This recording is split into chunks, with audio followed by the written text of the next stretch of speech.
হচ্ছে, খাওয়া হচ্ছে।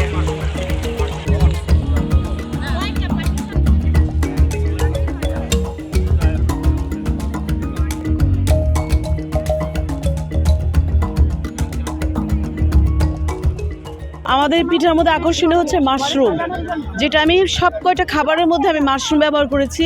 এবং মাশরুম মানবদেহের জন্য অতি জরুরি একটা মানে সবজি। আমি যেটা বলবো যে আমাদের ক্যালোরি টোটালটাই চাহিদা পূরণ করে, যেটা আমরা মাছ মাংস থেকে যতটুকু পাই, আমি মাশরুম থেকেও কিন্তু সেই পরিমাণেই পেতে মানে সহায়ক একটা সবজি। পিঠা উৎসব করা হচ্ছে তারুণ্যদের যে এই যে একটা প্ল্যাটফর্ম দেওয়া হয়েছে, আমি মনে করি এই প্ল্যাটফর্মটাতে তারুণ্যরা এর জন্য জেলা প্রশাসককে অসংখ্য ধন্যবাদ। এরকম তারুণ্যদের নিয়ে আরও আগিয়ে যাবে। আমরা সময়ের জন্য অনেক কিছু করতে পারছি না, বা এই জিনিসগুলো একটা সময় অনেক ছিল, মানে আমাদের নানি দাদিরা বা গ্রামের দিকে অনেক বেশি ছিল, যেটা এখন হচ্ছে না।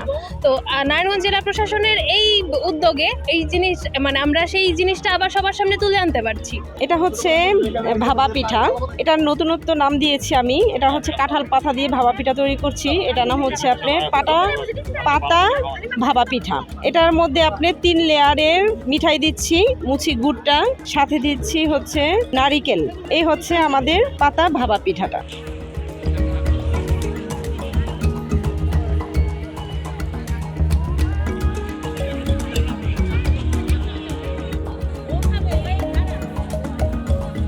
আজকের এই তারুণ্যের উৎসব উদযাপন উপলক্ষে যে পিঠা উৎসবটা চমৎকার একটা আয়োজন, এবং জেলা প্রশাসক মহোদয়ের তত্ত্বাবধানে এই পিঠা উৎসবে আপনারা দেখতে পারবেন যে প্রত্যেকটা স্টলই আসলে এত সুস্বাদু মুখরোচক মানে খাবার, যেই পিঠাগুলো উঠছে এই পিঠাগুলো আসলেই খুবই সুস্বাদু এবং না খেলে আসলে কেউ বুঝতে পারবো না। ক্রেতাদের স্বার্থের উপলক্ষে আমরা যেই পিঠাগুলো বানাইছি সেগুলো হচ্ছে গাজর পিঠা, তারপরে সুস্বাদু পলি পিঠা আছে, পাটিসাপটা পিঠা আছে, তারপরে আপনার ভেজিটেবল পাটিসাপটা পিঠা আছে।